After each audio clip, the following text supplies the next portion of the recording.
Policy डायलगको साथमा global IMA bank, सबैका लागि बैंक।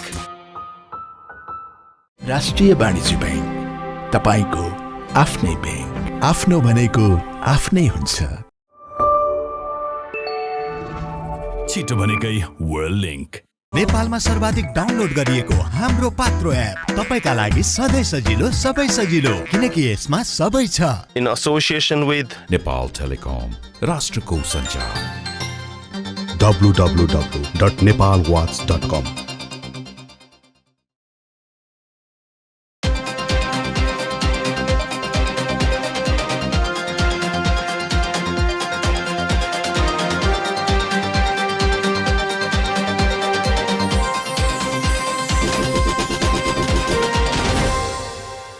नमस्कार, पोलिसी डायलगमा यहाँलाई स्वागत छ। म घनश्याम ओझा। नीति अनुसन्धान प्रतिष्ठानको सहकार्यमा नेपाल वाच मल्टिमिडियाले सञ्चालन गरिरहेको यो कार्यक्रम समुन्नतिका लागि नीति निर्माणको सञ्चार पैरवी अभियान हो। यो अभियान अन्तर्गत आज हामी आगामी वैशाख 16 र 17 गते काठमाडौँमा हुन गइरहेको इमर्जिङ नेपाल इन्भेस्टमेन्ट समिट, जो नेपालको तेस्रो लगानी सम्मेलन हो, यस सम्बन्धमा हामी छलफल गर्न गइरहेका छौँ। र आजको छलफलको लागि हामीसँग हुनुहुन्छ नेपाल उद्योग वाणिज्य महासङ्घका अध्यक्ष चन्द्र ढकाल, त्यस्तै लगानी बोर्डका सहसचिव तथा प्रवक्ता प्रद्युम्न उपाध्यायज्यू, र यसै गरी नेपाल सरकारका पूर्व सचिव कृष्ण गमाली। यहाँहरूलाई स्वागत छ। अब आजको कार्यक्रम म चन्द्र ढकालज्यूबाट सुरु गर्न चाहन्छु। लगानी सम्मेलन विभिन्न मुलुकहरूले आफ्नै ढङ्गले गर्छन् र भर्खरै पनि गुजरातले एउटा लगानी सम्मेलन सम्पन्न गर्यो। नेपालकै पनि प्रतिनिधित्व त्यहाँनिर थियो। बेलायतले पनि भर्खरैको एउटा उदाहरणमा बेलायतले लगानी सम्मेलन गर्दाखेरि उसले केही प्रतिबद्धताहरू व्यक्त गरेको थियो, जस्तो लो ट्याक्स, त्यस्तै कल्चरल इनोभेसन र पिपुल चाहिँ हाम्रो प्रतिबद्धता हो भनेर उसले राखेको थियो। र यहाँ चाहिँ यो आगामी हुने लगानी सम्मेलनको एउटा सह आयोजक पनि निजी क्षेत्रको तर्फबाट हुनुहुन्छ। र यो सम्मेलनले चाहिँ कस्ता प्रतिबद्धताहरू व्यक्त गरेका छ ताकि निजी क्षेत्र चाहिँ आकर्षित भएर लगानी गर्नलाई नेपालमा आउँछन्। उद्योग वाणिज्य महासङ्घको सहकार्यमा जुन यो इन्भेस्टमेन्ट समिट चाहिँ हुँदैछ, मलाई लाग्छ यसले इन्भेस्टरलाई चाहिँ जुन नेपालमा लगानी गर्नलाई एउटा इन्करेज गर्ने हिसाबको चाहिँ वातावरण चाहिँ बनाउनु पर्छ भन्ने चाहिँ हाम्रो चाहिँ धारणा रहेको चाहिँ छ। जुन हुन गइरहेको इन्भेस्टमेन्ट समिटको चाहिँ कुरा गर्दाखेरि जस्तो हामीले कतिपय चाहिँ हाम्रा पुराना इन्भेस्टमेन्ट समिटमा चाहिँ भएका कुराहरू, हाम्रा चाहिँ कतिपय चाहिँ भन्नाले अब विकनेसेसहरूलाई वास्तवमा यो इन्भेस्टमेन्ट समिटले चाहिँ करेक्सन गर्नुपर्छ, नम्बर 1। नम्बर 2, यहाँले भने जस्तै जस्तो प्रत्येक देशले अहिले चाहिँ वास्तवमा चाहिँ इन्भेस्टमेन्ट चाहिँ लाई आकर्षित गर्नलाई वास्तवमा हरेक देशले चाहिँ आफ्नो चाहिँ जस्तो यहाँले लन्डनको उदाहरण दिनुभयो, भर्खर गुजरातको पनि चाहिँ कुरा गर्नुभयो। हरेक देशले चाहिँ आफ्ना चाहिँ पोलिसीहरूमा भन्नाले चाहिँ एउटा चाहिँ इन्भेस्टरलाई एउटा कन्फिडेन्स चाहिँ बिल्डअप गर्ने हिसाबको चाहिँ पोलिसीहरू चाहिँ हामी गर्छौँ, हाम्रो यो कमिटमेन्ट छ भनेर सरकारको चाहिँ तर्फबाट वास्तवमा चाहिँ प्रतिबद्धता पनि जनाउनु पर्ने हुन्छ, ताकि इन्भेस्टरले चाहिँ भन्नाले हामी कहाँ चाहिँ इन्भेस्टमेन्ट गर्नलाई इन्करेज होस्। यसको हिसाबले हेर्दाखेरि मलाई के लाग्छ भने यो सम्मेलनको चाहिँ कुरा गर्दाखेरि निजी क्षेत्रकै सहकार्यमा जस्तो हामीले केही भन्नाले चाहिँ नेपाल ऐनहरू चाहिँ वास्तवमा चाहिँ संशोधन गर्नको लागि नेपाल सरकारलाई हामीले भन्नाले 3 महले चाहिँ एउटा चाहिँ तयार गरेर अहिले भएको चाहिँ व्यवस्था र अब गर्नुपर्ने चाहिँ कारणहरू चाहिँ सहित चाहिँ वास्तवमा हामीहरू भन्नाले नेपाल सरकारका विभिन्न मन्त्रालय विभागहरू सहित चाहिँ निजी क्षेत्रको पनि तर्फबाट प्रतिनिधित्व गरेर इन्भेस्टमेन्ट समिट भन्दा पहिला भन्नाले चाहिँ परिवर्तन गर्नुपर्छ भनेर हामीले दिइसकेको चाहिँ छौँ। र सम्भवतः यो चाहिँ सम्माननीय प्रधानमन्त्रीले र सरकारको चाहिँ तर्फबाट पनि यो चाहिँ इन्भेस्टमेन्ट समिट भन्दा पहिला नै यो चिजहरू अध्यादेश मार्फत आउँछ भन्ने हामीले एउटा चाहिँ पोजिटिभ एउटा चाहिँ मेसेज चाहिँ पाएको चाहिँ छौँ। यसमा चाहिँ एउटा चाहिँ आम इन्भेस्टरलाई चाहे भन्नाले चाहिँ डोमेस्टिक होस् चाहे एफडिआईबाट आउने चाहिँ इन्भेस्टर चाहिँ किन नहोस्, त्यसको लागि एउटा चाहिँ अलिकति पब्लिक कन्फिडेन्स बिल्डअप गर्नको लागि पनि यो कानुन चाहिँ पहिला आउनुपर्छ नम्बर 1 हैन। नम्बर 2 यहाँले हेर्नुभयो भने जस्तो हामीले पहिलादेखि नै उठाउँदै आएको बाइल्याटरल इन्भेस्टमेन्ट एग्रिमेन्ट जुन BIA पहिला चाहिँ बिफा भन्थ्यो, अब अहिले चाहिँ BIA को रूपमा चाहिँ छ। त्यो चाहिँ वास्तवमा भन्नाले धेरै भन्नाले देशहरू खास गरेर मिडल इस्टको चाहिँ भन्नाले एम्बेसडरहरू चाहिँले मलाई भेटेर वास्तवमा उहाँहरूले जोइन्टली चाहिँ भेटेर तपाईँहरू निजी क्षेत्रको तर्फबाट यो बाइल्याटरल इन्भेस्टमेन्ट एग्रिमेन्ट चाहिँ अगाडि बढाउनु पर्यो ताकि मिडल इस्टको चाहिँ इन्भेस्टमेन्ट चाहिँ नेपालमा चाहिँ ल्याउन सकियोस् भनेर उहाँहरूले रिक्वेस्ट गर्नुभएको थियो। र त्यो रिक्वेस्ट पछि उद्योग वाणिज्य महासङ्घको चाहिँ वास्तवमा पहलमा सम्माननीय प्रधानमन्त्रीज्यू अर्थमन्त्रीज्यू लगायत भन्नाले अब गभर्नर साहब मुख्य सचिवज्यू लगायत सबै चाहिँ उसमा चाहिँ हामीहरूले यो BIA चाहिँ भन्नाले अगाडि बढाइहाल्नु पर्यो भनेर वास्तवमा हामी निजी क्षेत्रको तर्फबाट एकदमै हामीले त्यसलाई चाहिँ एकदम प्राथमिकता दिनु पर्यो भन्ने हिसाबले हामीले अगाडि बढाएर यो बाइल्याटरल इन्भेस्टमेन्ट एग्रिमेन्टको चाहिँ फ्रेमवर्क पनि क्याबिनेटले पास गरिसकेको अवस्था छ। यो चिजहरूको सँगसँगै चाहिँ के छ भने प्रतिबद्धता चाहिँ यदि चाहिँ भयो भने जस्तो 2-3वटा चिजहरू मैले हेरेँ। एउटा चाहिँ जस्तो चाहिँ पहिलाको चाहिँ भन्नाले हाम्रो इन्भेस्टमेन्ट जुन पहिलाको समिटमा भए गरेका चाहिँ भन्नाले चाहिँ जुन ल्याप्सेसहरू जुन एउटा चाहिँ कमिटमेन्ट गर्यो मेटेरियलाइज हुन सकेन नम्बर 1 हैन, सायद अब फलोअप भएन होला। र अर्को चाहिँ हामीले चाहिँ कतिपय चिजहरू जस्तो पहिला कमिटमेन्ट गरेको चाहिँ तपाईँको सायद त्यो प्रोजेक्ट ब्याङ्कहरूको चाहिँ प्रिपेरेसन पनि भन्नाले त्यो अलि तयारी चाहिँ थिएन होला र त्यो हिसाबमा मेटेरियलाइज चाहिँ पनि चाहिँ कम भयो होला र फलोअप पनि पुगेन होला। यी सबै कुराहरूलाई भन्नाले हामीले पहिलाको चाहिँ भनौँ न विकनेसेसहरूलाई चाहिँ करेक्सन गर्ने र प्रोजेक्ट ब्याङ्कको पनि तपाईँको चाहिँ रेडी टु गो भनौँ न त्यस्ता चाहिँ प्रोजेक्टहरू न कि एउटा चाहिँ सोकेसमा चाहिँ सोकेसको लागि मात्र राख्ने भन्दा पनि एउटा पब्लिक कन्फिडेन्स चाहिँ बढाउँदाखेरि डेफिनेटली भन्नाले यसले चाहिँ एउटा म्यासेज जुन एउटा इन्भेस्टमेन्ट समिटले दिनुपर्ने चाहिँ म्यासेज चाहिँ राम्रो म्यासेज चाहिँ दिन्छ भन्ने चाहिँ मेरो चाहिँ भनाइ हो। धन्यवाद। म अब पूर्व सचिव कृष्ण गेमालीज्यूकोमा जान चाहन्छु। राष्ट्रिय योजना आयोगले हाम्रो दिगो विकास लक्ष्य हासिल गर्नलाई सन् 2030सम्म प्रति वर्ष 2000 भन्दा बढी अरब चाहिँ लगानी गर्नुपर्ने देखिन्छ।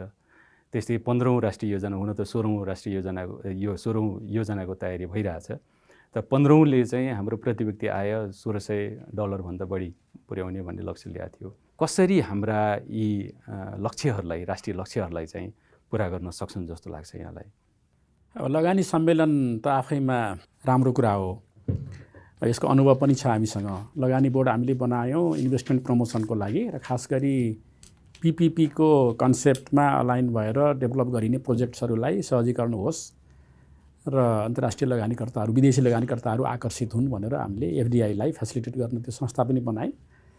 अनि लगानी बोर्डकै पहलमा उसकै संयोजकत्वमा निजी क्षेत्रलाई समेत सरिक बनाएर हामीले 2017मा फर्स्ट समिट पनि गऱ्यौँ। त्यसको 2 वर्षपछि 2019मा फेरि अर्को गऱ्यौँ हामीले दोस्रो। तर अब एक्सपिरियन्स चाहिँ के छ भने हामी चाहिँ अति उत्साही हुन्छौँ यो सम्मेलन आयोजनाका लागि, तर के भने प्रतिफल चाहिँ त्यो अनुसार हामीले हासिल गर्न सकिरहेका छैनौँ। अनि किन चाहिँ त्यो आउटकम आएन भनेर हामीले अलि गम्भीर भएर त्यसको सर्जरी चाहिँ गरे जस्तो मलाई चाहिँ लागिरहेको छैन। अन्त म आफै पनि सरकारमा बसेँ, अब हामीले पनि त्यो देखि भएकै कुरा हो, म पनि इन्भल्भ भएकै हो। जस्तो 2017मा झन्डै तपाईँको 14 खरबको चाहिँ प्रतिबद्धता भनौँ न एक्सप्रेसन अफ इन्ट्रेस्ट आएको थियो, जम्मा 2 खरब मात्रै रियलाइज भयो। 2019मा 1 खरब बढेर 15 खरबको चाहिँ नि एक्सप्रेसन अफ इन्ट्रेस्टले देखायो कमिटमेन्ट, तर 1 अरब पनि पुगेन। ह्युज ग्याप छ यो कमिटमेन्ट रियलाइजेसनको बिचमा हैन। र अब अहिले 5 वर्षपछि हामी गर्दैछौँ। अब यसलाई एकदमै अब यो नकारात्मक भएर यो सफल हुँदैन भनेर त भन्नै हुँदैन, तर सँगसँगै के भने अलिकति वस्तुगत भएर हेर्न चाहिँ पर्छ होला। अब यो तपाईँले भन्नुभयो SDG को रियलाइजेसनको लागि 2030सम्मको त्यो हाम्रो इन्भेस्टमेन्टको जुन टार्गेट छ, त्यो टार्गेट अनुसारको अचिभमेन्ट हेर्दाखेरि पनि दिक्क लाग्छ है, दुःख लाग्दो अवस्था छ कि अब हामी 2 वर्षपछि त फुल फ्लेजेड चाहिँ नि डेभलपिङ कन्ट्री स्ट्याटसमा पुग्छौँ हैन। अहिले त ग्रेस पिरियड हामीले इन्जोय गरिरहेछौँ, 2026 पछि त हामी पुग्छौँ। 2030सम्म हामीले मिडल इन्कम कन्ट्रीको टार्गेट राखेका छौँ। अब अहिले 15 योजना एलडिसीबाट प्राप्त गरिरहेको जुन सुविधाहरू थिए त्यो त फेरि हामीले प्राप्त गर्न सक्दैनौँ होला त्यसको दुईटै पक्ष छ। सुविधाहरू चाहिँ खास गरी तपाईँको अब यो ट्रेड र इन्भेस्टमेन्टमा चाहिँ अब एक्सपर्ट्सहरूको कुरा गर्दाखेरि उहाँहरूले नेगेटिभ इम्प्याक्ट पर्दैन भन्नुभएको छ। इनफ्याक्ट चाहिँ नेपालको स्ट्याटस चाहिँ अपलिफ्ट हुन्छ र लगानीकर्ताहरूको लागि र व्यापारिक साझेदारहरूको लागि चाहिने डेभलपिङ कन्ट्रीमा गइसक्यो नेपाल भन्ने एउटा मेसेज जान्छ नि त। एउटा अब पुवरेस्ट कन्ट्रिजहरूको क्लब हो नि त यो एलडिसी भने त, नामै पनि लिस्ट डेभलप्ड भनेको छ। त्यस हुनाले अब त्यसले त एउटा मोरल बुस्टअप नै गर्ला। बाइल्याटरल एडमा त्यति फरक नपर्ला। मल्टिल्याटरल अब युएन जस्ता एजेन्सीहरूले दिने एडमा चाहिँ केही कमी आउँछ भन्ने छ। त्यस्तो धेरै नेगेटिभ इम्प्याक्ट चाहिँ पर्ला जस्तो लाग्दैन। अब प्रक्षेपणको कुरा गर्दाखेरि अब निजी क्षेत्रमाथि ठुलो भरोसा राखेको छ फेरि है। प्लानिङले चाहिँ प्लानिङ डकुमेन्टले के भने जस्तो लाग्छ मलाई भने 55% चाहिँ अब निजी क्षेत्रको चाहिँ 55-60 भनेको छ। अलिकति सहकारीलाई छोडिदिएको छ 5-7 होइन पर्सेन्ट। त्यही तपाईँको 40-45 मात्रै गभर्मेन्टको छ होइन, 45 छ क्यार गभर्मेन्टको। अब निजी क्षेत्रको अब कन्सर्न फेरि अब छँदैछ। अहिले उहाँले पनि भन्नुभयो होइन। अब सह आयोजक भएको हुनाले अब हाम्रो अध्यक्षज्यूलाई अलिकति गाह्रो पनि पर्यो होला धेरै क्रिटिकल भएर कुरा गर्न। तर उहाँहरूको भोइस त हामीले सुनिराखेकै छौँ है।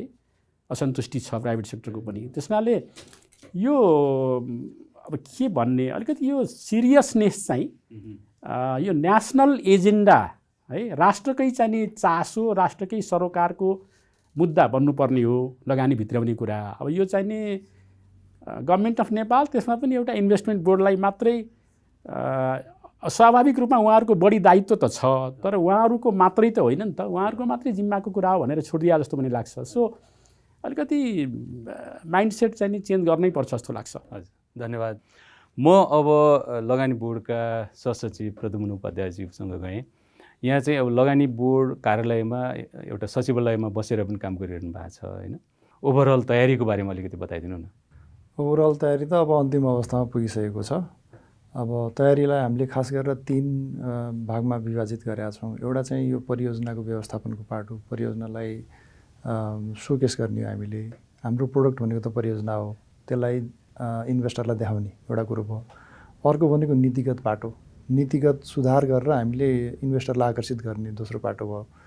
तेस्रो पाटो भनेको चाहिँ इभेन्ट म्यानेजमेन्ट। इभेन्टलाई हामीले अब राम्रो तरिकाले सम्पन्न गरेर यो 2 दिनको जुन इभेन्ट छ आएका लगानीकर्तालाई एउटा पोजिटिभ इम्प्रेसन दिनुपर्ने, यी 3टा पाटामा हामीले गइरहेका छौँ।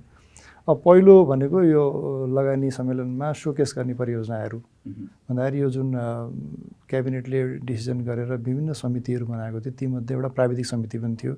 प्राविधिक समिति चाहिँ उद्योग सचिवज्यूको संयोजकत्वमा विभिन्न मन्त्रालयका सहसचिवज्यूहरू र लगानी बोर्डको सहसचिव लगायत हाम्रो एउटा कमिटी थियो। त्यो कमिटीले 148 वटा परियोजनाहरू लास्टमा आइडेन्टिफाई गरेको छ र त्यो गरिसकेपछि हामीले कार्यान्वयन समिति जुन चाहिँ मुख्य सचिवज्यूको संयोजकत्वमा छ त्यो समितिलाई हामीले सिफारिस गरिसकेका छौँ, रेकमेन्ड गरिसकेका छौँ। अब यी परियोजनाहरू 148 वटा परियोजनाहरू अब सोकेस गर्न सकिन्छ भनेर हामीले सिफारिस गरेको अवस्था छ। ती पनि विभिन्न अब 8 वटा क्याटेगोरीमा तिनलाई डिभाइड गरेका छौँ हामीले। पहिलो क्याटेगोरी भनेको EUI कलिङ। EUI कलिङ कन्डिसनमा पुगेका एक निश्चित लेभलको अध्ययन पुगिसकेका detailed feasibility study plus detailed project रिपोर्टै तयार गरिसकेका आयोजनाहरू, ती आयोजनाहरूलाई हामीले अब 3 पनि 2 क्याटेगोरी गरेका छौँ। IBNले आफैले गरेका परियोजनाहरू पनि छन्, आफै स्टडी गरेका परियोजनाहरू छन्, मन्त्रालयले स्टडी गरेका परियोजनाहरू, मन्त्रालयले तपाईँहरूले हामीलाई चाहिँ EUI कल गरिदिनु नि त हाम्रो तर्फबाट भनेर उहाँहरूले दिएका परियोजनाहरूलाई एउटा क्याटेगोरीमा राखेका छौँ। हाम्रा आफ्ना परियोजना जुन हामीले आइडेन्टिफाई गरेका तिनलाई छुट्टै क्याटेगोरीमा राखेका छौँ। अनि उहाँहरूले तपाईँहरूले नै गर्नु न भनेर मन्त्रालयले नै आफैले स्टडी गरेका र उहाँहरूले नै तिनलाई EUI कल गर्ने भनेर त्यो क्याटेगोरीमा हाम्रो टोटल मिलाएर 20 वटा परियोजनाहरू यसरी आइडेन्टिफाई भएका छन्। त्यो बाहेक अब सोकेसिङ गर्ने, मार्केट साउन्डिङ गर्ने अनि निजी क्षेत्रबाट आएका परियोजनाहरू छन् थुप्रै।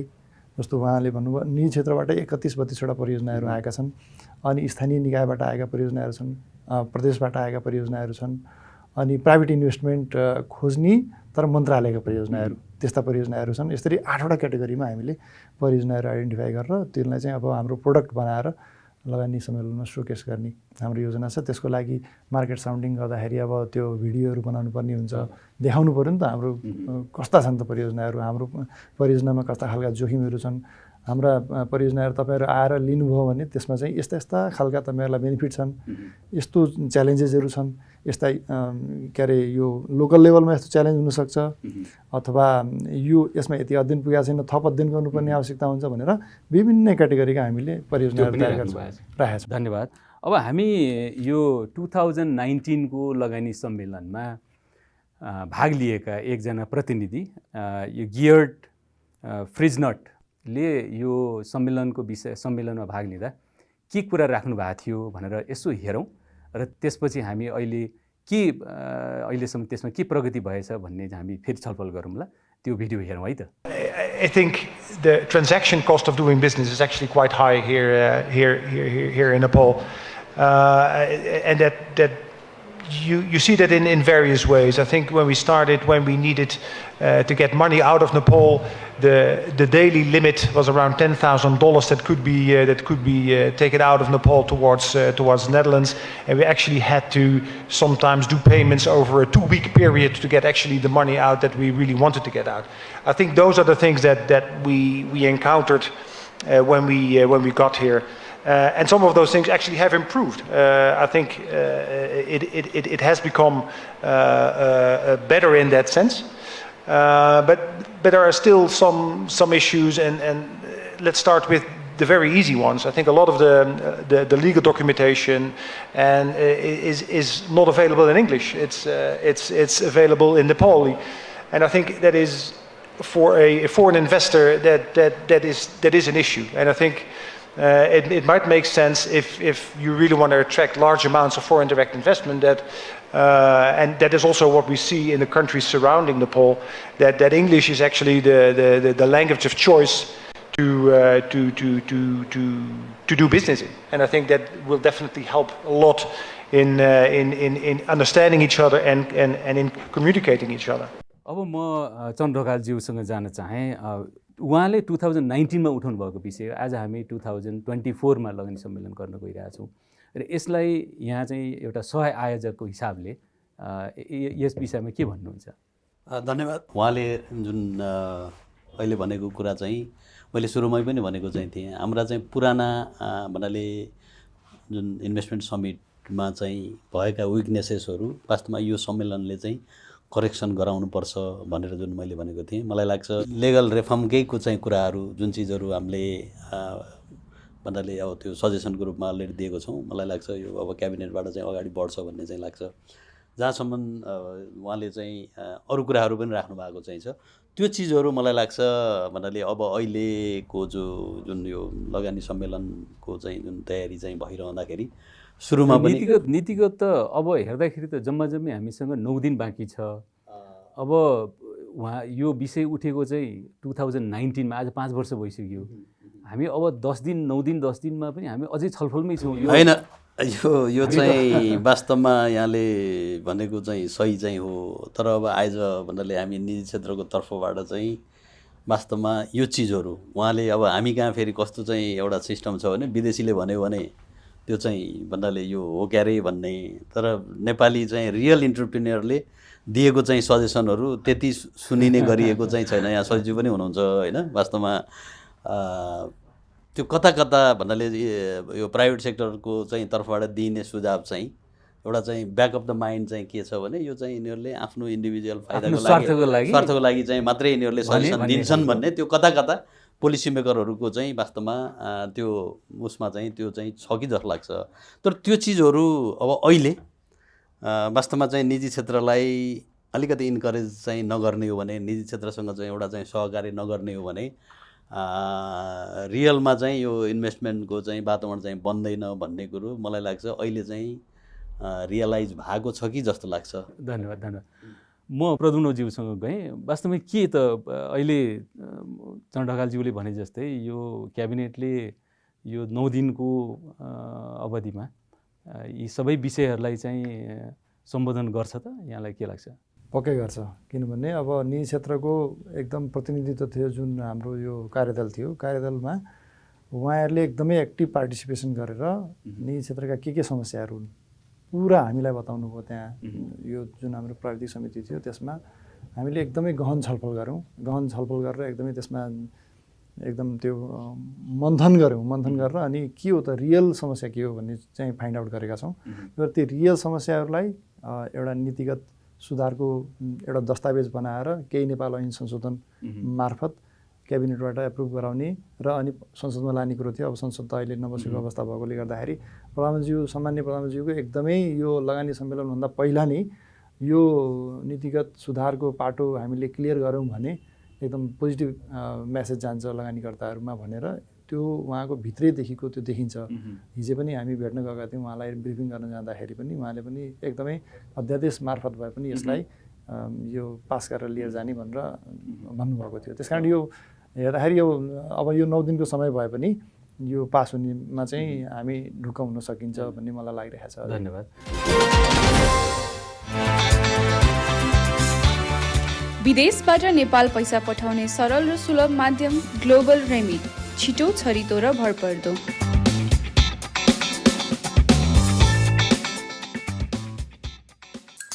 अरूको त थाहा भएन तर नेपाल टेलिकमले भने फाइबर इन्टरनेट उही पैसामा 250% सम्म बढी दिन्छ।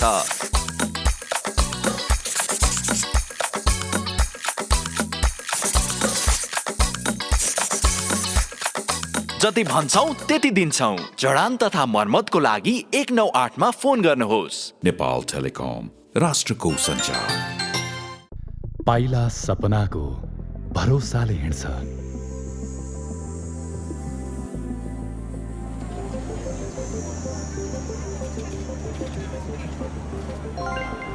कठिन भए नि आफ्नो सपना आफ्नै हुन्छ।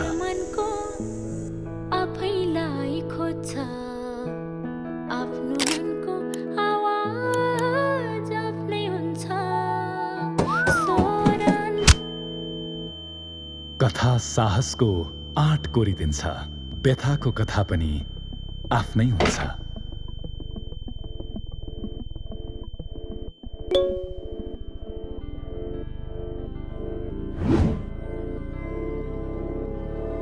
आफ्नै सुन्ने, आफैलाई खोज्ने नयाँ युगमा पनि आफ्नो भनेको आफ्नै हुन्छ।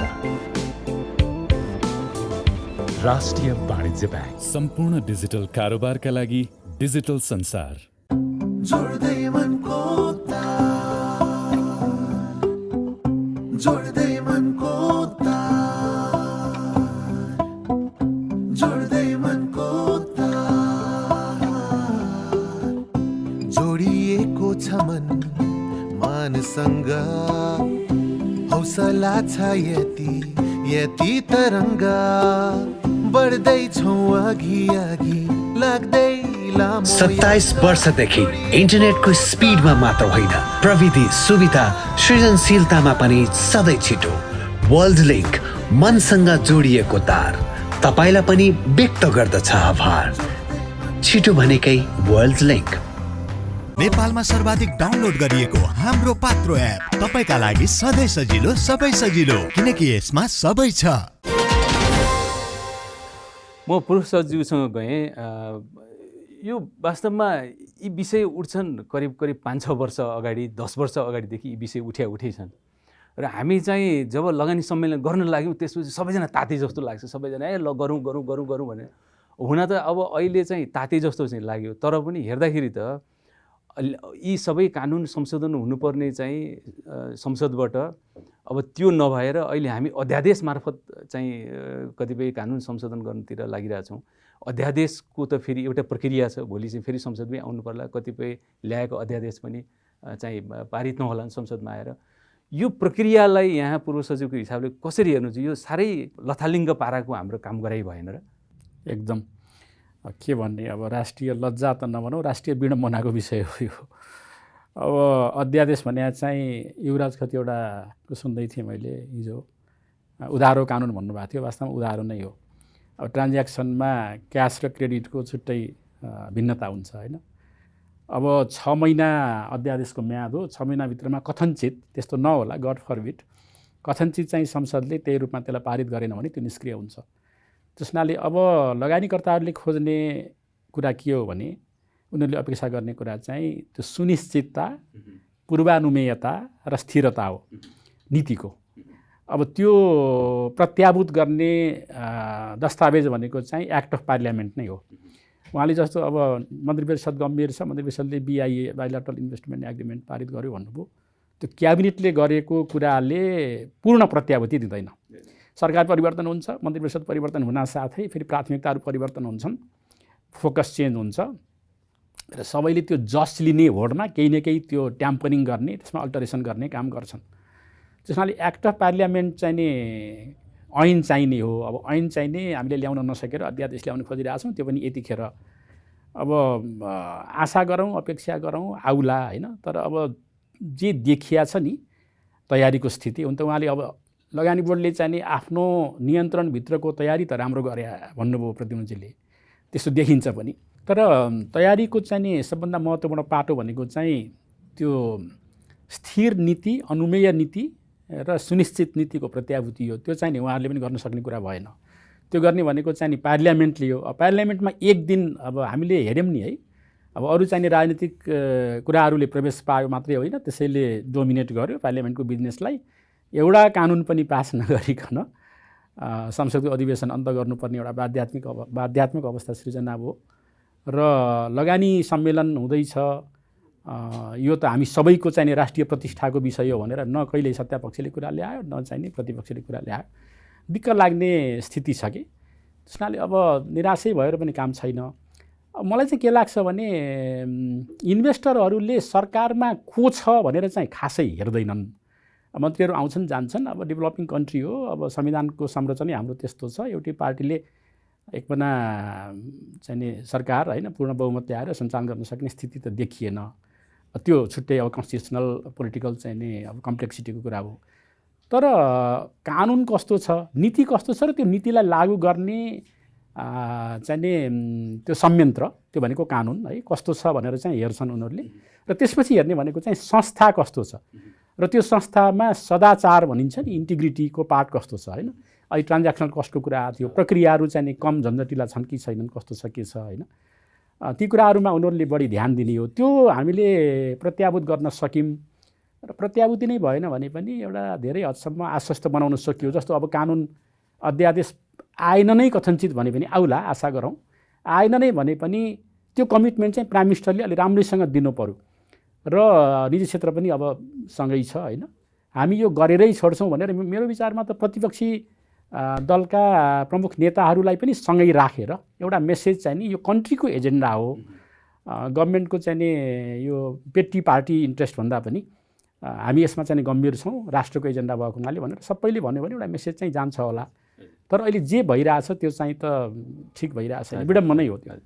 धन्यवाद। म प्रधानमन्त्रीज्यूसँग एकदमै छोटो मात्रै 5 वर्षसम्म यो हुन नसक्नुमा के कारण रहेछ त? यो होल अफ गभर्मेन्ट भन्छन् नि, त्यो हुनु पऱ्यो कि।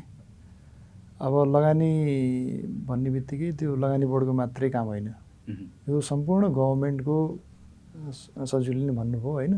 यो सबैको पार्टिसिपेसन चाहिन्छ यसको लागि। ऊर्जा मन्त्रालयले ऊर्जा सम्बन्धी परियोजनाहरूमा लगानी कसरी आकर्षित गर्ने भन्ने कुराहरू उहाँहरूले ध्यान दिनु पर्यो। कृषि मन्त्रालयले एग्रो प्रोसेसिङका कुराहरूमा कसरी लगानी आकर्षित गर्न सकिन्छ, त्यो एग्रो प्रोसेसिङका कुराहरू कृषि मन्त्रालयले हेर्नु पर्यो होइन। पर्यटन मन्त्रालयले पर्यटनका पूर्वाधारहरू कहाँ कहाँ इस्टाब्लिस गर्न सकिन्छ, कसरी गर्न सकिन्छ, त्यसलाई लगानी आकर्षित कसरी गर्ने, लगानीकर्तालाई कसरी तानेर ल्याउने, कस्ता खालका परियोजनाहरू त्यहाँ आइडेन्टिफाई गर्ने भन्ने कुराहरू त पर्यटन मन्त्रालयले हेर्ने हो नि समग्रमा हेरेर। लगानी बोर्डको पनि कमजोरी त रह्यो होला नि। बोर्डले चाहिँ यी जुन विषय उठे तिनीहरूमा चाहिँ सम्बन्धित निकायसँग प्रतिनिधिसँग छलफल गर्नुपर्ने होइन र यो विगतमा त्यस्तो समस्याहरू भएको हुनसक्छ। लगानी बोर्ड र सम्बन्धित मन्त्रालयहरू बिचमा जुन इन्टरेक्सन हुनुपर्ने, जुन समन्वय हुनुपर्ने त्यो नभएको अवस्था हुनसक्छ। तर अहिले पछिल्लो समयमा हेर्दै जाँदाखेरि कस्तो देखिएको छ भने प्रोजेक्ट डेभलपमेन्टका जुन अहिले 148 वटा प्रोजेक्टको भने मैले हामीले एकदम इन्टरेक्सन गरेका छौँ पछिल्लो समयमा। उहाँहरूका प्रतिनिधिहरूलाई रेगुलर हामीले हाम्रो लगानी बोर्डमा बोलाएर अनि छलफल गरेर अनि नपुगेका कुराहरू उहाँहरूलाई भनेर फेरि मगाएर फेरि भनेर ब्याक एन्ड फोर्थ कामहरू गरिरहेका छौँ। र त्यो सबै काम गरेर एउटा पुष्ट तरिकाले यी लगानीकर्ता आउन सक्ने खालका प्रोजेक्टहरू आइडेन्टिफाई हुन् भन्ने सोचेर हामी त्यसरी काम गरिरहेका छौँ। यसरी यो चाहिँ होल अफ गभर्मेन्टको काम हो कि एउटा इन्स्टिट्युसनको मात्रै अथवा दुईवटा इन्स्टिट्युसन उद्योग विभाग अथवा यो लगानी बोर्डको कार्यालयले मात्रै गर्ने होइन, समग्र सरकारको यो पुरा सङ्गठनले गर्ने काम हो। यो हाम्रो जुन गियर्ड फ्रिजनरले उठाउनु भएको थियो नि 3टा विषय मुख्य चाहिँ यो ट्रान्ज्याक्सन कस्टका कुरा, रिप्याट्रिएसनको कुरा अनि त्यस्तै भाषाको कुरा। हजुर, यी 3टै समस्या पनि भारेन रहेछन्। यी 3टै समस्या छन्।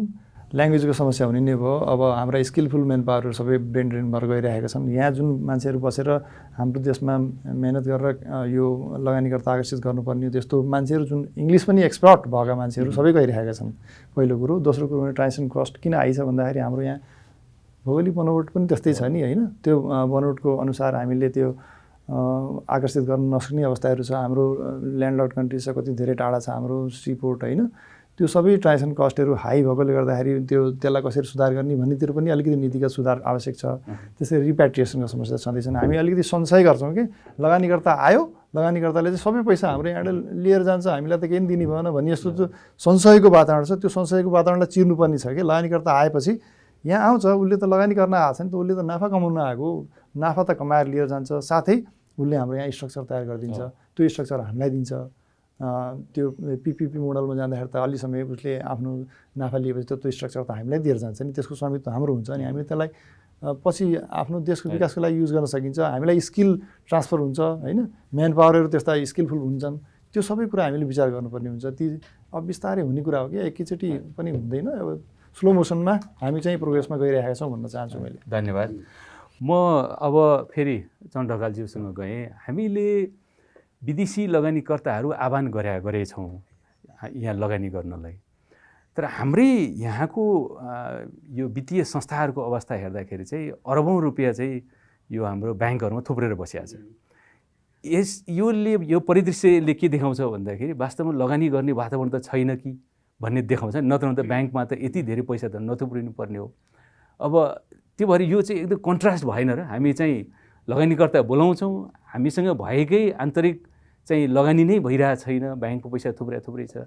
यसलाई कसरी हेर्नु भएको छ यहाँले? अब यसको लागि चाहिँ सरकार र सेन्ट्रल ब्याङ्कै तर्फबाट भन्नाले यो अलिकति जुन भनौँ न अब यो भएको चाहिँ लिक्विडिटीलाई एउटा जुन एकदम इकोनोमिक एक्टिभिटी बढाउने चाहिँ हिसाबको अलिकति भन्नाले सहजीकरण चाहिँ भयो भने मलाई लाग्छ छोटो समयमा वास्तवमा हामीहरूले यो जुन भनौँ न रिभाइभ गर्न सकिन्छ भन्ने चाहिँ मेरो चाहिँ विश्वास हो। किनभने म सधैँ एउटा चाहिँ सजिलो म चाहिँ एकदम पोजिटिभ हिसाबले चाहिँ ऊ चाहिँ गर्ने चाहिँ भएको हिसाबले र नेपालको कन्टेक्स्टमा जस्तो यहाँले हेर्नुभयो भने म चाहिँ आज चाहिँ अहिले उद्योग वाणिज्य महासङ्घको चाहिँ म अध्यक्षको चाहिँ हिसाबले म चाहिँ जिरोबाट चाहिँ व्यवसाय सुरु गरेको र तपाईँले हेर्नुभयो भने भन्नाले उसको चाहिँ हिसाबमा मान्छे एकदमै चाहिँ नेगेटिभ हिसाबले चाहिँ होइन वातावरण छैन भनेर चाहिँ भनिरहने जुन कतिपय हाम्रो भनौँ न एउटा थेगो पनि भइसकेको जस्तो लाग्छ।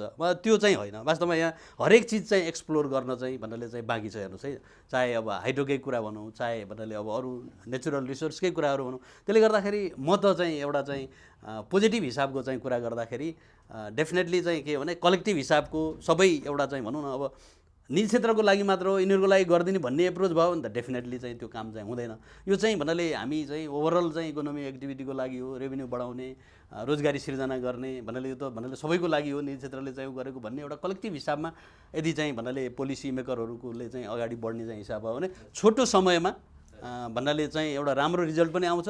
र मलाई लाग्छ यो इन्भेस्टमेन्ट समिटले जुन भनौँ न अब जुन एउटा चाहिँ अलिकति एउटा चाहिँ इन्भेस्टरको चाहिँ जुन भनौँ न वातावरण चाहिँ छैन, डिस्करेज भएको छ मान्छे, अलि ऊ चाहिँ भएको जुन एउटा भनौँ न खुम्चिएको अवस्था छ, त्यसलाई चाहिँ अलिकति पोजिटिभ हिसाबले र एउटा पब्लिक कन्फिडेन्स बिल्डअप गर्नको लागि पनि वास्तवमा चाहिँ पोलिसी र सरकारको तर्फबाट चाहिँ कमिटमेन्ट चाहिँ हुनुपर्छ भन्ने चाहिँ मेरो चाहिँ भनाइ।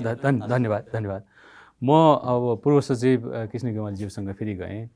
तर हरेक लगानी सम्मेलन गर्दाखेरि चाहिँ विगतबाट चाहिँ विगतको समीक्षा गरेर ती विषयहरूलाई चाहिँ हामीले सम्बोधन गर्दै लानुपर्छ।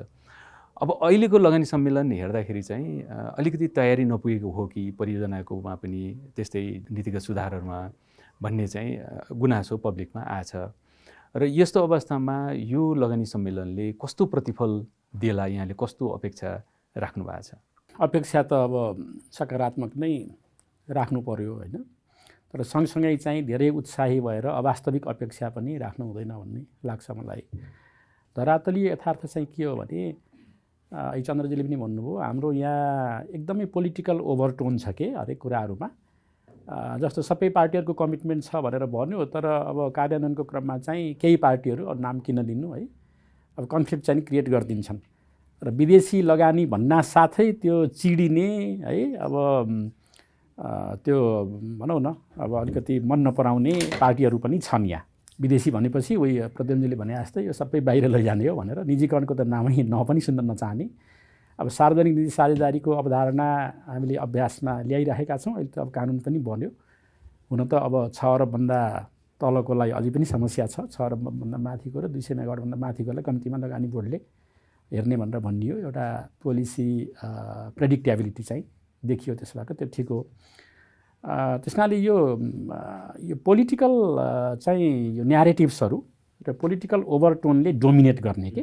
डेभलपमेन्टलाई सबैलाई समृद्धि चाहिँ चाहिएको छ तर त्यो रोड म्यापमा चाहिँ अझै जस्तो खालको सहमति कन्सेन्सस बन्नुपर्ने त्यो चाहिँ बने जस्तो लाग्दैन है म त के भन्छु भने यो इन्भेस्टमेन्ट समिट यसरी लामो ग्यापमा यत्रो ठुलो भव्यताका साथ गर्ने जुन दबाब छ नि हामीलाई त्यो पनि गर्ने हो तर के भने यो मिनी समिटहरू त गरिराख्नु पऱ्यो कि it should be a regular activity जस्तो लाग्छ कि फोकस्ड चाहिँ नि एजेन्डामा फोकस भएर केस वाइज होइन हुन त अब उसले निजी क्षेत्रले सिएनआईले गरे पनि हो हाइड्रो पावरमा गऱ्यो एकचोटि इन्फ्रास्ट्रक्चरमा गऱ्यो त्यो पनि द्याट्स अ गुड स्टार्ट होइन त्यसनाले यो अपेक्षा त अब राम्रै राखौँ तर सँगसँगै चाहिने अब जस्तो समन्वयको कुरा उहिलेदेखि हामीले गरिरहेछौँ अझै पनि त्यो लगानी बोर्ड र नेपाल सरकारका मन्त्रालयहरूको बिचमा त्यो हार्दिकतापूर्ण सम्बन्ध एउटा विश्वासपूर्ण सम्बन्ध अझै पनि छैन किन चाहियो लगानी बोर्ड हामीले गरिराखेकै छौँ नि भन्ने मानसिकता पनि छ त्यही कारणले हामीलाई त्यत्रो चाहिने हाई पावर्ड बडी बनायौँ प्राइम मिनिस्टर हुनुहुन्छ होइन अब प्राइम मिनिस्टरले आफैले सेयर गर्नुभएको छ अब फाइनान्स मिनिस्टर चाहिने भाइस चेयर हुनुहुन्छ सबै मन्त्रीहरू भन्नाले अब सम्बन्धित मन्त्रीहरू सचिवहरू सारा निजी क्षेत्र छ लगानी बोर्डबाट भएको निर्णय एउटा इन्ट्रेस्टिङ कुरा कि तपाईँ त्यहाँ बस्नुभयो पनि पहिले लगानी बोर्डबाट भएको निर्णयलाई कार्यान्वयनको लागि फेरि प्रधानमन्त्री कार्यालयले प्रस्ताव मस्यौदा गरेर अनि फेरि जिरोदेखि सुरु साबिक बमोजिमको प्रक्रिया सबै चाहिँ लाइन मिनिस्ट्रीको चाहिँ राय लिएर प्रस्ताव बनाएर त्यो प्रस्ताव बनाएर क्याबिनेट पुर्याउन्जेल कति दिन बित्छ कति हप्ता बित्छ एजेन्डामा पार्नु पऱ्यो छलफल हुनु पऱ्यो अब यो अलिकति हामीले ट्रिट चाहिँ नि जसरी गर्नुपर्ने थियो नि प्रायोरिटी ट्रिटमेन्ट चाहिँ त्यो पाएको सिंगल विन्डो हुनुपर्ने अनदर विन्डो भइदियो अब सिंगल विन्डोको कुरा गर्दाखेरि हेर्नु न अब हामीले लगानी बोर्डमा पनि त्यो वान स्टप सर्भिस सेन्टर राख्ने भनेका छौँ होइन भनेका छौँ कि राखेका पनि छौँ तर अब थाहा छैन कतिको इफेक्टिभली काम गरिरहेको छ मैले उद्योग विभागको चाहिँ यसो एकचोटि हेर्ने मौका पाएको थिएँ वान स्टप सर्भिस सेन्टरको अब लगानी बोर्डमा चाहिँ अब थाहा छैन अब अर्को पिपिपी सेन्टर भने पिपिपीमै कन्फ्युजन छ मोडालिटीहरूको सम्बन्धमा होइन अब चाहिँ भाइबिलिटी ग्याप फन्डिङको कुरा छ स्किमका कुराहरू छन् रिस्क सेयरिङको कुराहरू छ बेनिफिट सेयरिङको कुराहरू छ है उसले भने जस्तै रिप्याट्रिएसनको कुराहरू कति कुराहरू छन् त्यसलाई एउटा सेन्टर अफ एक्सिलेन्स बनाउने भनेर उहिलेदेखि भने हो त्यो पनि भयो जस्तो लाग्दैन लगानी बोर्ड आफै चाहिँ संस्थागत समस्याहरूबाट आक्रान्त छ जनशक्तिको समस्या छ जनशक्ति सक्षम र उत्प्रेरित जनशक्तिको चाहिँ आपूर्ति र निरन्तरताको समस्या छ रिटेन्सनको समस्या छ म्यान्डेट त ठिकै छ म्यान्डेटमा मैले खासै समस्या देख्दिनँ अहिले राम्रै म्यान्डेट दिएको छ तर फङ्सनल्ली त्यसलाई रियलाइज गर्न मेटेरियलाइज गर्न सकिरहेको छैन कन्स्टेन्ट्सहरू ऊ आफै पनि फेरि फाइनेन्सियल्ली पनि अब अहिले चाहिँ अलिकति उसले त्यो फी चाहिने उसले जुन जेनेरेट गर्छ त्यसबाट एउटा फन्ड आफैले क्रिएट गरेर काम गर्न सक्ने भनेर भनेका छौँ हामीले नत्र त अब थोरै बजेटको लागि पनि मिनिस्ट्री अफ फाइनेन्ससँग डिपेन्ड गर्नुपर्ने है अनि प्राइम मिनिस्टर यति बिजी हुने कि मिटिङको टाइमै नदिने बिचरा सिइओलाई उसका पनि आफ्नै समस्या छन् त्यस कारणले लगानी बोर्डलाई मात्रै दोष दिएर आलोचना गरेर हामी पन्छिन चाहिँ मिल्दैन तर डेफिनेटली अलि असर्टिभ चाहिँ अलिक बोल्ड चाहिँ लगानी बोर्ड हुनुपर्छ जस्तो चाहिँ मलाई लाग्छ अब आशा गरौँ अब सकारात्मक नै आशा राखौँ धन्यवाद प्रोफेसरज्यू म फेरि प्रद्युम्नज्यूसँग गएँ यो अहिलेको सम्मेलनमा यहाँले करिब 4वटा परियोजनामा पिडिए गर्ने जस्तो त्यसमा चाहिँ यो दमकमा भएको यो औद्योगिक पार्क त्यस्तै यो अप्पर मर्स्याङ्दी 2 हाइड्रो पावर परियोजना र त्यस्तै यो बाँके र कपिलवस्तुमा बन्ने ग्रिड कनेक्टेड सोलर परियोजना र डाबर नेपालको थप लगानीको सम्बन्धमा चाहिँ पिडिए यहाँले सम्झौता गर्दै हुनुहुन्छ करिब 4 खरबभन्दा बढी प्रोजेक्ट डेभलपमेन्ट एग्रिमेन्ट गर्दै हुनुहुन्छ र 4 खरबभन्दा बढी चाहिँ इन्भेस्टमेन्ट एफडिआई आउने भन्ने यहाँहरूले लक्ष्य राख्नु भएको छ यी 4वटा परियोजना यी जुन परियोजनामा हामी सम्झौता गर्ने तयारी गरिरहेका छौँ यी परियोजनाहरू लगानी बोर्डमा आएको करिब 4 वर्षभन्दा कतिपय 4 वर्ष भइसक्यो, कतिपय चाहिँ 4 वर्षभन्दा बढीदेखि लगानी बोर्डमा छन्। र यत्रो 4 वर्षको अवधिमा चाहिँ हामीले लगानी बोर्डले किन यी परियोजनाहरूमा सम्झौता गर्ने सम्बन्धमा चाहिँ अगाडि बढाउन सकेन? पहिलो कुरो त यो राजनीतिक अस्थिरता पनि हो होइन। मेन चाहिँ अब सरकारहरू परिवर्तन भइराख्ने, एउटा सरकारले ल्यायो अर्को सरकारले अन नगर्ने एउटा कुरो भयो होइन। यो अब पुरानो सरकारले ल्याएको थियो मैले किन अन गर्ने भन्ने जस्तो त्यस्तो फिलिङ पनि कता कति देखिन्छ एउटा कुरो। अर्को चाहिँ हाम्रो अध्ययन पनि नपुगेको हुनसक्छ। जुन हाम्रो कमिटमेन्ट हुन्छ नि हामीले पनि त गर्नु पऱ्यो नि। हाम्रो कमिटमेन्ट अनुसार हामीले 4 वर्षमा जुन काम गर्नुपर्ने हो लगानी बोर्डको कार्यालयले त्यो नगरेको भयो कि। तथापि हामी चाहिँ अब जनशक्ति लिमिटेड जनशक्ति छ, थोरै जनशक्तिमा जुन हाम्रो अर्गनाइजेसनको स्ट्रक्चर चाहिँ एकदमै पावरफुल अर्गनाइजेसन हो। स्ट्रक्चर जुन हाम्रो थोरै जनशक्तिले पनि धेरै कामहरू गरेको अवस्था छ। हामी ओभरबर्डेन्ड पनि छौँ। ओभरबर्डेन्ड भनेको हामीलाई जुन आयोजनाहरूको बारेमा सहजीकरण गर्नुपर्ने अवस्था छ, प्रोजेक्ट डेभलपमेन्टका विभिन्न चरणहरू पार गर्नुपर्ने छ। थोरै जनशक्ति निजामती कर्मचारीहरू हामी 12-15 जना मात्रै छौँ होइन।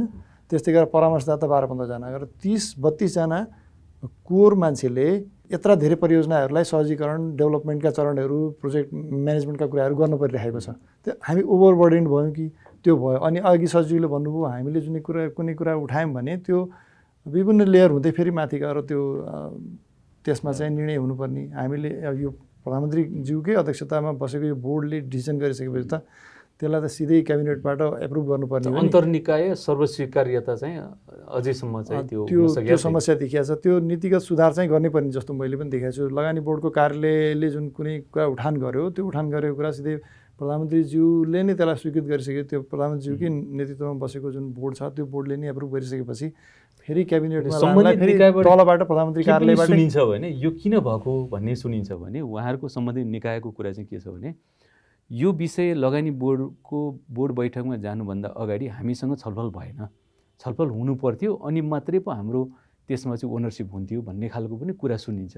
यस्ता दुविधाहरू छन्। अब यो साइलोज जस्तो पनि भयो कि सरकारका सङ्गठनहरू साइलोज जस्तो आफ्नो मात्रै डिसिजन आफैले म चाहिँ ठुलो मान्छे हो मलाई किन नसोधेको भन्ने जस्तो त्यो फिलिङ हामी चाहिँ ग्रुपमा इन्डिकेटेड एप्रोचमा जान नसकेको चाहिँ यो यथार्थ हो। यो म सरकारमै बसेको सरकारको प्रतिनिधि भए पनि सरकारमा भएका कमी कमजोरीहरू मैले पनि आन्तरिक आफैले काम गर्दा नि फिल गरेका कुराहरू त सो गर्न पाइयो नि त होइन। हेर्दाखेरि हामी जुन साइलोजमा छौँ त्यो साइलोजबाट बाहिर निस्केर इन्टिग्रेटेड एप्रोचमा नेटवर्किङमा जानुपर्छ। जबसम्म हामी गइँदैन तबसम्म कुनै पनि बिगिनिङ छ त्यो लामो समयसम्म जस्तो 4-5 वर्षदेखि जुन हामीले पिडिए एग्रिमेन्टको लागि प्रयास गऱ्यौँ त्यो हुन सकेन भनेको यही हामी चाहिँ यस्तै समस्याहरूमा अल्झिरहेका छौँ, अलम लिइरहेका छौँ। धन्यवाद। अब हामी यो विगत 2019मै यो लगानी सम्मेलनमा भाग लिएर आफ्ना विचार राख्नुभएका एकजना प्रतिनिधि स्यामुएल जोसेफ यो एक्जिम ब्याङ्क अफ इन्डियाका चिफ का कुरा सुनौँ उहाँले के विषयहरू राख्नु भएको थियो। त्यसपछि हामी फेरि छलफललाई अगाडि बढाउनेछौँ।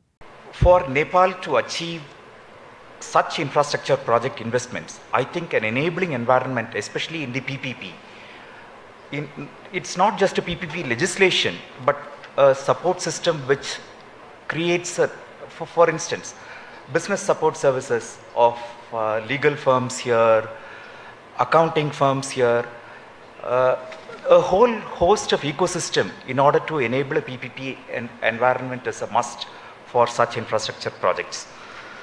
The next one is procurement guidelines and procurement discipline, because if we are talking of attracting large investments, any country needs to have very transparent and very efficient procurement guidelines. Now, it should not look like sermonizing from India, because we are also on the same path. We have improved our system, but a lot more distance to be covered even in India. Procurement for infrastructure projects is another very, very key deliverable from the government of Nepal through legislation. Third one will be the contract enforcement. The arbitration, contract enforcement itself, while laws may be there, enforcement of that through the judiciary, that perception that contracts can be enforced in this country. I think this is a common problem across South Asia, but we need to work on this if we need to attract serious money into our countries. उद्योग वाणिज्य महासङ्घका अध्यक्षज्यूसँग गए यो विषय उठेको 2019मा। यहाँ चाहिँ निजी क्षेत्रलाई हाँकिरहनु भएको छ। र निजी क्षेत्रबाट गर्नुपर्ने कतिपय कामहरू पनि छन् नि यसमा, जस्तो बिजनेस सपोर्ट, सार्वजनिक निजी साझेदारी। र यस विषयमा यहाँको धारणा के छ? यहाँ हामी कहाँ पुग्यौँ अहिले 2024 मा? धन्यवाद। यो वास्तवमा उहाँले चाहिँ उठाएको चिजहरू चाहिँ मलाई चाहिँ के लाग्छ भने हामीहरूको चाहिँ हाम्रा इन्स्टिट्युसनहरू, खास गरेर सरकार अन्तर्गतका इन्स्टिट्युसनहरू वास्तवमा कलेक्टिभ हिसाबको चाहिँ एप्रोच चाहिँ भन्नाले चाहिँ भएन। जस्तो उहाँले पनि भन्नाले जुन हिसाबले चाहिँ कुरा उठाउनु भयो, जस्तो कतिपय अब भनौँ न अब डिफ्रेन्ट इन्स्टिट्युसनको चाहिँ डिफ्रेन्ट हिसाबको चाहिँ ऊ चाहिँ मैले अघि सुरुमा पनि भने यहाँलाई होइन, त्यो चाहिँ वास्तवमा अब सचिवजीले अझ चाहिँ उ गर्नु होला, त्यो चाहिँ वास्तवमा हामीहरूको चाहिँ भन्नाले प्रब्लम चाहिँ हो कि भन्ने चाहिँ लाग्छ। आज चाहिँ निजी क्षेत्रको यो चाहिँ वास्तवमा हामी एफडिआईबाट चाहिँ आउने पिपिपी अथवा कुनै पनि एफडिआईबाट आउने इन्भेस्टमेन्टको चाहिँ कुराहरू मात्र होइन, हामीले फिल गरेको पनि त्यही हो। हामीले इन्टायर निजी क्षेत्रले चाहिँ फिल गरेको कुरा पनि इन्स्टिट्युसनले अघि हाम्रो सचिवज्यूले पनि भन्नुभयो, भन्नाले आफ्नो मात्र चाहिँ कुरा, आफ्नो मात्र इन्स्टिट्युसनको चाहिँ कुराहरू चाहिँ हामी चाहिँ अहिलेसम्मको प्र्याक्टिस चाहिँ त्यस्तो भएको छ। यो कलेक्टिभ हिसाबको चाहे यो लिगल रिफर्मको चाहिँ कुराहरू भनौँ होइन, अब जस्तो यहाँहरूलाई भनौँ हामी चाहिँ कतिपय चाहिँ यो यही लिगल जुन भन्नाले चेन्जको चाहिँ कुराहरू गर्दाखेरि हामी चाहिँ झगडा गरेको छौँ भन्नाले चाहिँ कतिपय चाहिँ भन्नाले त्यो डिस्कसनमा चाहिँ त्यहाँ कस्तो भने अब निजी क्षेत्रले चाहिँ यो करेक्सन गर्नु पर्यो, यो करेक्सन गर्यो भने चाहिँ इन्भेस्टमेन्ट बढ्छ, रोजगारी बढ्छ, रेभेन्यू गर्छ भन्ने हाम्रो एज अ निजी क्षेत्रको चाहिँ एप्रोच चाहिँ रह्यो। त्यसमा कतिपय भन्नाले अब इन्स्टिट्युसनबाट चाहिँ प्रतिनिधित्व गर्ने भन्नाले प्रतिनिधिहरूले होइन यो हामी कहाँ दिन्छौँ र यो त भन्नाले निजी क्षेत्रलाई भन्नाले उहाँहरूले हामी विश्वासै नगरेको देखियो नि होइन। यसमा चाहिँ किन होला नेपालको प्रब्लमै त्यही हो। अहिले जस्तो हामी चाहिँ भनौँ न हामी चाहिँ यत्रो चाहिँ भन्नाले जुन इन्भेस्टमेन्ट चाहिँ समिट चाहिँ उ गरेको छौँ, हामी कहाँ यत्रो अपर्च्युनिटी चाहिँ छ, तथापि भन्नाले चाहिँ हामी कहाँ चाहिँ भन्नाले इन्भेस्टमेन्ट चाहिँ जुन एफडिआईबाट आउने इन्भेस्टमेन्ट चाहिँ एकदमै कम छ होइन। यसको मतलब चाहिँ के छ भने हामी भन्नाले अझै पनि भन्नाले निजी क्षेत्र रियलाइज चाहिँ भन्नाले चाहिँ गरेको छैनौँ कि जस्तो लाग्छ। अब जस्तो अब यहाँलाई भनौँ वास्तवमा यो कानुन चेन्ज गर्ने कुरामा पनि धेरै चिजहरू वास्तवमा निजी क्षेत्रको चाहिँ डिमान्डहरू अझ धेरै चिजहरू थियो क्या, त्यो जुन अहिले 10वटा 12वटा चाहिँ जुन नियम कानुनहरू जुन अहिले चाहिँ भन्नाले 3 महले सहित चाहिँ गएको छ सहित, त्यसमा चाहिँ हामीले अरू धेरै चिजहरू राखेको चाहिँ थियौँ र कतिपय मन्त्रालय विभागको चाहिँ तर्फबाट यो त भन्नाले चाहिँ गर्न सकिँदैन, यो त हुँदैन भन्ने चाहिँ हिसाबले कतिपय चिजहरू। यसको मतलब चाहिँ यो अलिक कलेक्टिभ हिसाबको त्यसको ओभरअल चाहिँ रिजल्ट के आउँछ भन्ने कुरा एकदमै इम्पोर्टेन्ट चाहिँ हो जस्तो लाग्छ। अनि अब त्यो चाहिँ एउटा चाहिँ के हो भने हामीले पनि फिल गरेको चाहिँ जस्तो कुनै एउटा चाहिँ प्रोजेक्ट चाहिँ गभर्मेन्टले लाइसेन्स दिइसकेपछि एकदम निर्बाध रूपमा चाहिँ त्यो चाहिँ कामहरू चाहिँ अगाडि बढाउन चाहिँ भन्नाले चाहिँ अगाडि बढ्नुपर्छ होइन, बढ्नुपर्छ। तर त्यो कतिपय चाहिँ एउटा सानो चाहिँ चिजहरूले वर्षौँ तपाईँको चाहिँ भन्नाले त्यो आयोजनाहरू चाहिँ रोकिएको अवस्था छ। यो चिज चाहिँ वास्तवमा अब चाहे अब यो भनौँ न अब सानो लोकल इस्युको कुराहरू भनौँ अथवा भन्नाले कतिपय चाहिँ भन्नाले जस्तो डिस्प्युट भएर जुन उसको चाहिँ कुराहरू यो चाहिँ यस्तो होइन है। अब चाहिँ हामी जस्तो सरकारबाट चाहिँ भन्नाले चाहिँ उ गरिसकेपछि हामी हाम्रा चाहिँ सरकारका हरेक इन्स्टिट्युसन चाहिँ एकदम कमिटेड चाहिँ छौँ भन्ने चाहिँ एउटा चाहिँ स्ट्रङ मेसेज चाहिँ भन्नाले चाहिँ दिन सक्यो भने यो एफडिआईको मात्र कुरा होइन, तपाईँको यहीँ पनि तपाईँले यहाँले हेर्नुभयो भने डोमेस्टिक इन्भेस्टमेन्ट पनि वास्तवमा कलेक्टिभ हिसाबको चाहिँ यो चाहिँ एप्रोच चाहिँ हुनुपर्छ जस्तो लाग्छ मलाई हरेक गभर्मेन्टको चाहिँ निकायहरूको चाहिँ। विदेशबाट नेपाल पैसा पठाउने सरल र सुलभ माध्यम ग्लोबल रेमिट, छिटो, छरितो र भरपर्दो।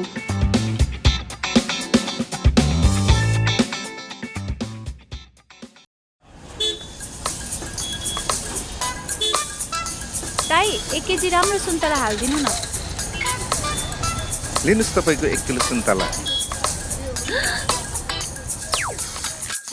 अरूको त थाहा भएन तर नेपाल टेलिकमले भने फाइबर इन्टरनेट उही पैसामा 250% सम्म बढी दिन्छ। जति भन्छौ त्यति दिन्छौ। जडान तथा मर्मतको लागि 198 मा फोन गर्नुहोस्। नेपाल टेलिकम, राष्ट्रको सञ्चार। कसैले मुस्कुराएर हेर्नुपर्छ, माया नै बसे जस्तो ठान्छौँ। कसैको पहिरन देख्न साथ यस्तो र उस्तो भन्न थाल्छौँ। हामीलाई धारणा बनाउन त कसले पो रोक्छ र।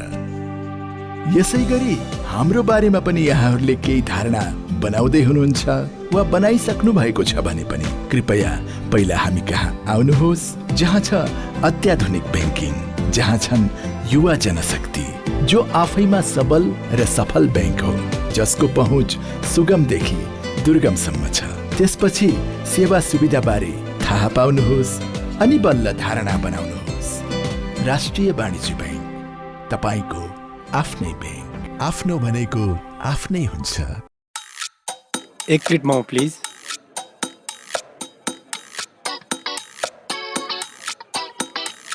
हजुरको एक प्लेट मोमो। अरूको त थाहा भएन, तर नेपाल टेलिकमले भने फाइबर इन्टरनेट उही पैसामा 250% बढी दिन्छ। जति भन्छौ त्यति दिन्छौ। जडान तथा मर्मतको लागि 198 मा फोन गर्नुहोस्। नेपाल टेलिकम, राष्ट्रको सञ्चार। जोड्दै मनको तार, जोड्दै मनको तार, जोड्दै मनको तार,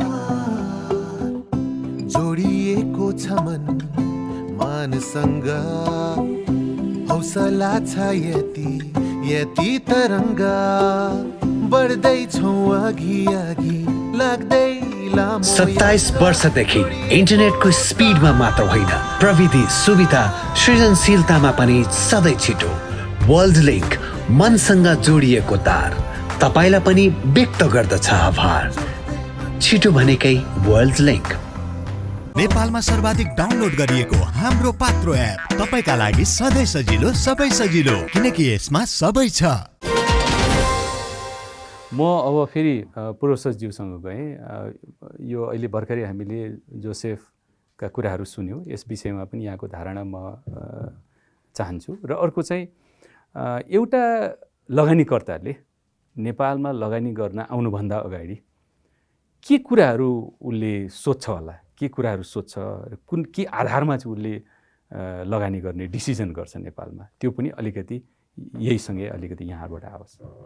पहिलो कुरा चाहिँ मन्त्रालयको सचिव कि नेपाल सरकारको सचिव भनेर पहिले राष्ट्रपति रामवरण यादव हुँदाखेरि उहाँको चाहिँ कार्यकक्षमा भएको मिटिङमा कुरा उठाएको थियो कि म एउटा कुनै मन्त्रालयको सचिव थिएँ, अरू सचिवहरू पनि हुनुहुन्थ्यो, अनि हामीले चाहिँ मन्त्रालयको तर्फबाट त्यहाँ यसरी पैरवी गरियो, एडभोकेसी गरियो, अनि वाज अनप्लेजेन्टली सरप्राइज्ड के राष्ट्रपतिजीले, तपाईँहरू चाहिँ मन्त्रालयको सचिव हो कि नेपाल सरकारको सचिव हो? उहाँले समस्या त्यहाँ छ, म त्यति भन्न चाहेँ। उहाँले होल अफ द गभर्मेन्ट भन्नुभयो, उहाँले कोल्याबोरेटिभ एप्रोच छैन भन्नुभयो होइन।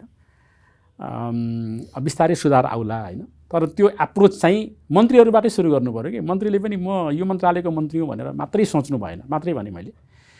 अब जहाँसम्म त्यो उहाँले उठाएको कुराहरू छ, बिजनेस सपोर्ट सिस्टम चाहिँ अब अलि अपेक्षा अनुरूप भएन, कन्ट्र्याक्ट इन्फोर्समेन्टको कुराहरू, प्रोक्युरमेन्टको कुराहरू ती चाहिँ जायज हुन्, तर हामीले अलिकति पोजिटिभ साइडमा पनि हेरौँ। We have travelled a long way होइन, हामीले केही थिएन वास्तवमा। अब धेरै चिजहरू हामीले बनाएका छौँ। कानुन चाहिने प्रोक्युरमेन्टको हामीसँग राम्रै छ, यद्यपि त्यसमा त्यो अलिकति प्रेडिक्टेबिलिटी र स्टेबिलिटी चाहिँ छैन होइन। 4 महिनामा 5-7वटा संशोधन चाहिँ हामीले नियमावलीमा गऱ्यौँ होइन, सार्वजनिक खरिद नियमावलीमा। तर अब त्यो समस्याहरू चाहिँ आइरहन्छन्, त्यसलाई सम्बोधन गर्दै जानुपर्छ, हरेस खानु हुँदैन। सो एउटा फाउन्डेसन चाहिँ हाम्रो बनाएको छ। प्रोक्युरमेन्टमा हामी त्यति धेरै विक छैनौँ, अब तर इन्स्टिट्युसन क्रिएट गरेका छौँ। त्यसलाई जसरी त्यो नर्चर गर्नुपर्ने हो, इम्पावर गर्नुपर्ने हो, जस्तो पब्लिक प्रोक्युरमेन्ट मोनिटरिङ अफिस छ होइन। अब गभर्मेन्टको चाहिने विशिष्ट श्रेणीको अधिकृत सचिव सरहको त्यहाँ जाने हो, तर त्यहाँ जाँदा उसले आफूलाई इमिलेटेड फिल गर्ने स्थिति छ। सन्टिङ गर्यो मलाई गभर्मेन्टले भनेर त्यो फिल गर्छ, त्यस्तो बनाउनु भएन। ती कुराहरू छन्, इन्स्टिट्युसन बिल्डिङको कुराहरू, तर हामीसँग फाउन्डेसन चाहिँ छ। कन्ट्र्याक्ट इन्फोर्समेन्टको कुरामा उसले एउटा के कुरा उठायो भने, मान्छेहरू अब यो बिजनेस सिस्टमसँग सम्बन्धित जस्तो अब अकाउन्टिङ फर्महरू, के फर्महरू, एउटा प्राइभेट सेक्टर भनेर पनि हामीले के भन्छ, प्राइभेट सेक्टर भनेको चाहिँ खालि यो छाता संस्थाहरू मात्रै होइन। हाम्रो यहाँ एउटा अलिकति त्यो पनि छ कि होइन। अब छाता संस्था अन्तर्गतका विङ्सहरूलाई पनि मोबिलाइज गर्नु पऱ्यो है, युथहरूलाई अलिकति मोबिलाइज गर्नु। मार्केटमा चाहिँ राम्रो राम्रो पढेका मान्छेहरू छन्, तिनीहरूको पनि सेवा लिनु पऱ्यो कि गभर्मेन्ट एजेन्सीहरूले।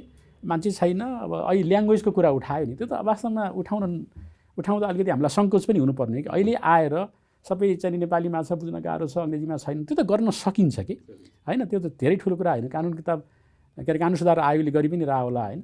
तर के छ भने वी सुड बी अलिकति यो जेनेरसली कमिङ फरवर्ड कि मार्केटमा प्रोएक्टिभ हुनु पर्यो। युथहरू छन् है, बाहिर पढे लेखेका मान्छेहरू पनि यहाँ नेपालमा आइरहेको हुन्छन्, इन्टर्नसिप खोजिरहेको हुन्छन्, तिनीहरूलाई मोबिलाइज गर्नु पर्यो।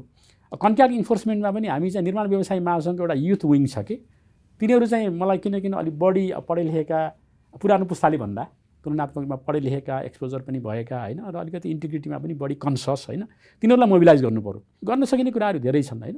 त्यस हुनाले चाहिँ स्ट्रेङ्थ्सहरूलाई जगेर्ना गर्नु पर्यो र त्यसलाई चाहिँ अझ चाहिँ स्ट्रेङ्थलाई अझ मजबुत बनाएर त्यसको चाहिँ सदुपयोग गर्नु पर्यो जस्तो लाग्छ। धन्यवाद सर। अब म प्रद्युम्न उपाध्यायज्यूसँग छोटकरीमा यो विगतको सम्मेलन र यो सम्मेलन अहिलेको सम्मेलन चाहिँ विगतको सम्मेलनभन्दा के कारणले चाहिँ पृथक छ, 2-3वटा बुदागत रूपमा भनिदिनुहोस् न। अब बागमतीमा धेरै पानी बगिसक्यो 5 वर्षमा होइन। हाम्रो सोसाइटी धेरै चेन्ज भइसकेको छ 5 वर्षमा। कोभिड पछाडिको रेजिम धेरै नै चेन्ज भएको अवस्था छ, पहिलो कुरो त्यो होइन। दोस्रो भनेको राजनीतिक प्रतिबद्धता देखिएको छ अलिकति। नीतिगत सुधारका लागि राजनीतिक तहबाट माथिल्लो लेभलबाट अब यो लगानीलाई आकर्षित गर्नुपर्छ है भनेर एकदम त्यो कमिटमेन्ट देखिएको छ। त्यो कुराले गर्दाखेरि पनि पहिलाको सम्मेलनभन्दा यो सम्मेलन अलिकति पृथक हो कि जस्तो लागिरहेछ। तेस्रो कुरा भनेको PPP स्ट्रक्चरिङको कुरो।